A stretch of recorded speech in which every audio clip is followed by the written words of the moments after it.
Teman-teman tahu nggak sih kalau ternyata beberapa akun instansi resmi seperti MPR RI, DPR RI, Kementerian Agama, dan beberapa akun lainnya itu ternyata mereka masih mengalami kesalahan dalam penggunaan kata ketika mereka memposting entah itu poster atau pengumuman. Nah, sebelum kita lihat beberapa kesalahan kata yang kita temukan di akun-akun tersebut, kita pahamin terlebih dahulu nih, apa sih pengertian dari kata?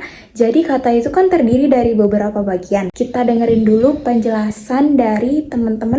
Halo, saya Sucika Haryani akan menyampaikan materi tentang kata. Kata adalah satuan bentuk terkecil dari kalimat yang dapat berdiri sendiri dan mempunyai makna.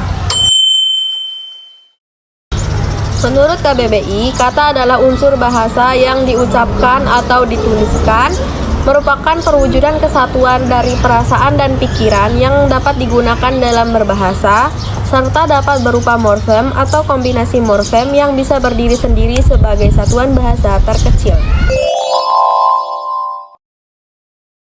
Nah, tadi itu adalah pengenalan tentang apa itu kata. Selanjutnya akan disampaikan oleh teman-teman kelompok saya. Di sini saya akan menjelaskan bentuk kata. Yang pertama ada kata dasar. Kata dasar merupakan kata yang belum mendapatkan imbuhan seperti awalan, akhiran, ataupun gabungan. Yang kedua adalah kata turunan. Kata turunan merupakan kata yang dibentuk dari kata dasar dengan penambahan imbuhan. Seperti awalan, awalan me, contohnya memakan. Akhiran, akhirankan, contohnya makankan. Contoh gabungan, me dan kan, yang digabung jadi memakan. Yang ketiga ada kata ulang. Kata ulang merupakan kata yang diulang baik seluruhnya maupun sebagian.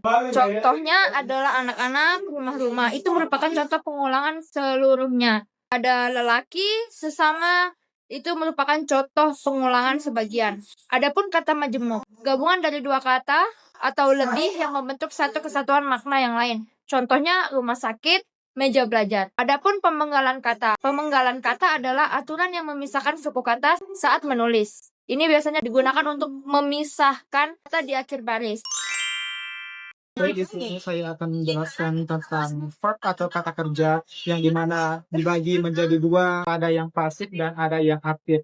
Verb atau verba aktif adalah kata kerja yang berawal me, ber, ter, atau tanpa imbuhan. Subjek adalah pelaku dan objek menjadi sasaran dari tindakan objek. Contoh, ayah membaca koran, yang dimana ayah menjadi subjek dan membaca adalah tindakan. Sementara verba pasif, kata kerja yang subjeknya menerima tindakan dari satu objek, atau kata kerja yang berawalan di atau ter. Contoh, koran dibaca oleh ayah, yang dimana koran adalah subjeknya, sementara dibacanya adalah tindakan. Apa sih perbedaannya? Antara aktif dan pasif terletak pada posisi dan peran subjek dalam kalimat. Dan ada pronomina. Pronomina personal pertama mencakup saya, aku, hanya aku sedang membaca buku. Pronomina personal 2 mengantikan orang yang ada bicara, tetap kamu, kalian, anda. Misalnya, apakah anda sudah makan? Dan lanjut ke konjungsi atau kata hubung.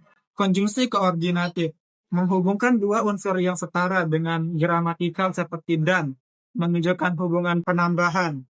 Contohnya, saya membeli buku dan pena, atau menunjukkan pilihan. Contoh, kalau bisa memilih teh atau kopi.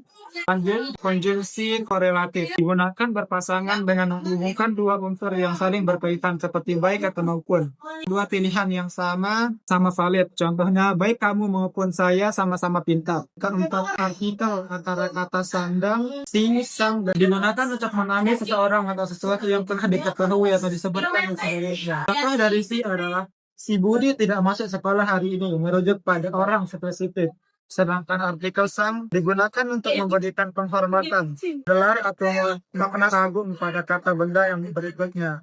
Contohnya, sang raja memimpin pasukan menuju medan perang, menunjukkan penghormatan kepada sang raja. Dan artikel para digunakan untuk menandai sebuah kata benda lebih dari satu, atau sekelompok seseorang, atau semua. Contoh, para siswa sedang belajar bahasa Inggris.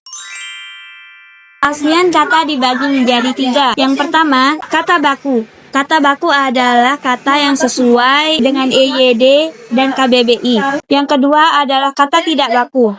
Kata tidak baku adalah bentuk yang salah dari KBBI atau EYD. Ketiga adalah kata serapan. Kata yang diserap dari bahasa asing, misalnya seperti kantor dari bahasa Belanda. Jadi di sini saya akan menjelaskan bagian pembahasan 1 sampai 5. Di bagian pertama itu ada di kata siswa atau mahasiswa. Yang seharusnya itu adalah kata yang digunakan adalah siswa dan mahasiswa. Siswa dan mahasiswa Program Indonesia Pintar atau PIP. Jadi penulisan yang seharusnya itu adalah beasiswa bagi siswa dan mahasiswa Program Indonesia Pintar atau PIP untuk 21,1 juta penerima. Terus yang kedua itu ada di bagian kata mempengaruhi. Di sana itu kesalahan terdapat pada kata mempengaruhi. Kenapa? Karena kata mempengaruhi itu bukan kata baku. Penulisan yang seharusnya adalah memengaruhi batas daya. Yang ketiga itu ada di kata mengatasnamakan. Seharusnya tidak dipisah karena merupakan satu kesatuan. Bentuk kata kerja verba yang memiliki satu makna utuh. Penulisan yang seharusnya adalah mengatasnamakan, bukan mengatasnamakan. Yang keempat ada di kata di upload. Alasannya itu adalah sebaiknya kata yang dapat digunakan itu adalah diunggah, karena upload itu adalah bahasa Inggris. Sedangkan bentuk baku dalam bahasa Indonesia adalah diunggah atau unggah. Penulisan yang seharusnya adalah dokumen pendukung yang perlukan untuk diunggah. Yang terakhir kata tapi. Kesalahan pada kata tapi, sebaiknya kata yang tepat digunakan adalah melainkan, karena lebih sesuai dalam kalimat formal. Penulisan yang seharusnya adalah berbuka puasa bersama, bukan sekedar mengisi perut namun menghangatkan hati. Terus kata kedua itu adalah buka puasa bersama Geraha Pala Rinjani. Alasannya, buka puasa bersama sebaiknya kata yang tepat digunakan adalah buka puasa bersama, karena penulisan huruf kapital harus konsisten. Penulisan yang seharusnya itu adalah buka puasa bersama Gafala Rinjani tanpa huruf kapital di buka puasanya. Pembahasan ke-6. 6 itu ada postingan band FQ Unram. Beberapa bangunan roboh tergenang jalan utama. Kesalahan terdapat pada kata tergenang jalan utama karena menggunakan kata kerja tergenang di awal kalimat tanpa subjek yang jelas membuat kalimat tidak terasa lengkap. Sebaiknya ditulis jalan utama tergenang agar subjeknya jelas dan kalimat lebih mudah dipahami. Dan penulisan yang seharusnya yaitu beberapa bangunan roboh, jalan utama tergenang. Dan di sini juga ada kesalahan kata yaitu 6 lainnya hilang dan ribuan warga terkena dampak. Kesalahan terdapat pada kata 6 lainnya hilang. Kalimat ini tidak spesifik karena kata lainnya tidak menjelaskan siapa yang hilang, sehingga penebak harus menebak konteksnya. Sebaiknya ditulis 6 orang lainnya hilang agar lebih spesifik. Dan di sini juga ada kata tersetrum listrik. Kesalahan terdapat pada kata tersetrum listrik karena kata tersetrum merupakan bentuk yang tidak baku, walaupun sering digunakan dalam percakapan sehari-hari. Kata ini tidak diakui dalam KBBI. Sebaiknya kata yang tepat digunakan adalah terseret arus dan tersengat listrik. Oke, next pembahasan ke-7. Di sini ada postingan BMKG atau perkiraan cuaca. Disampaikan tayangan update perkiraan cuaca esok hari. Kesalahan terdapat pada kata update. Kenapa salah? Karena kata update itu sebaiknya digunakan dengan cetak miring atau diganti dengan padanan bahasa Indonesia. Penulisan seharusnya yaitu tayangan update perkiraan. Update-nya itu dicetak miring. Next, yaitu pembahasan ke-8 dari postingan Volkswagen. Dokter ini beritahu ternyata begini ciri-cirinya gangguan jiwa. Kesalahan kata terdapat pada kata beritahu dan begini. Kenapa salah? Karena yang tepat dari beritahu adalah memberitahu, dan kata yang tepat dari begini adalah inilah, agar sesuai dengan kaidah bahasa baku. Dan penulisan seharusnya dokter ini memberitahu ternyata inilah ciri-cirinya gangguan jiwa. Dan di sini juga ada kata yang salah yaitu kata dan. Kenapa salah? Karena dan itu kalau tulis itu di tengah-tengah tidak perlu menggunakan huruf kapital, karena dan adalah kata tugas atau proposisi yang berfungsi sebagai penghubung dan tidak termasuk kata benda khusus. Penulisan seharusnya yaitu gangguan jiwa tahap awal dan ringan, dan yaitu huruf kecil. Next is front page, yaitu terlalu banyak scroll sosmed.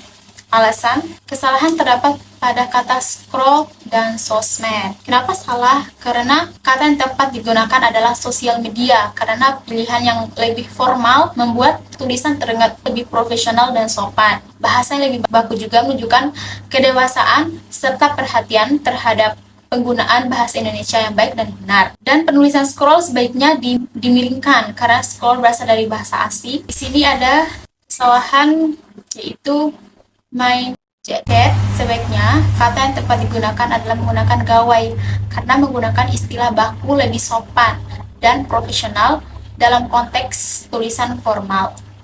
Penulisan yang seharusnya sosmed dan menggunakan gawai. Dan ada kata yang salah yaitu niatnya cuma sebentar. Salahnya itu cuma. Kenapa? Sebenarnya kata yang tepat digunakan adalah hanya karena bentuk cuma tidak baku dan penulisannya harusnya niatnya hanya sebentar. Ada kata juga di sini nunda-nunda tugas dan tanggung jawab. Kenapa? Sebaiknya kata yang tepat digunakan adalah menunda-nunda karena bentuk slang tidak sesuai untuk tulisan yang bertujuan memberi informasi atau saran. Penulisan yang seharusnya menunda-nunda tugas dan tanggung jawab. Oke, di sini juga ada kata yang salah yaitu padahal waktu untuk recharge bikin fokus belajar.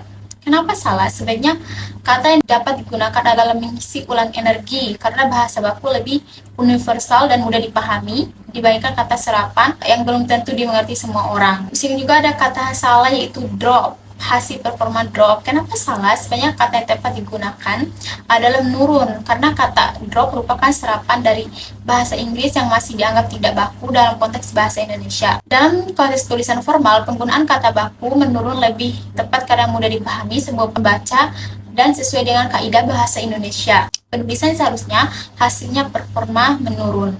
Dan di sini juga ada yang salah yaitu mikir bisa semua sendiri. Itu kesalahannya itu mikir bisa semua sendiri. Kenapa salah?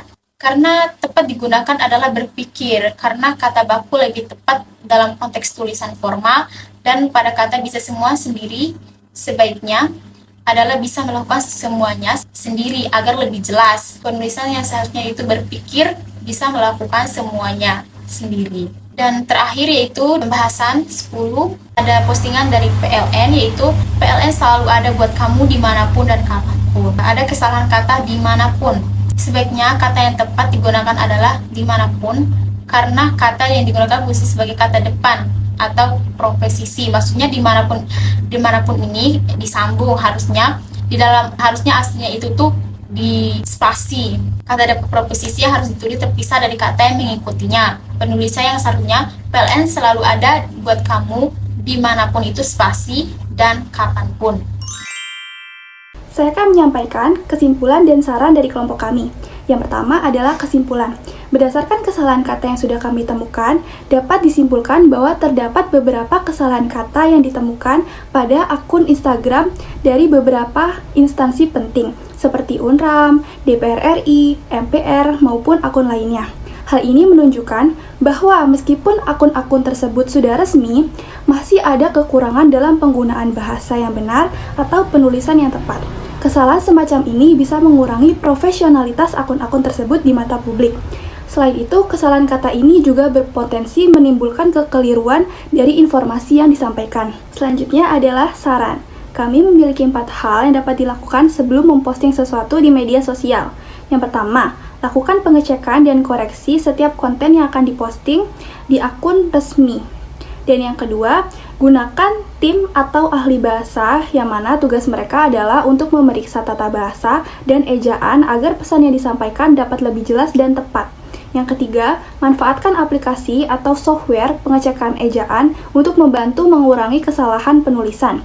Dan yang terakhir adalah buat standar penulisan resmi yang harus diikuti oleh semua pihak yang terlibat dalam pengelolaan konten akun Instagram resmi. Sekian dari presentasi kami kali ini. Terima kasih untuk teman-teman yang sudah menonton. Wassalamualaikum warahmatullahi wabarakatuh.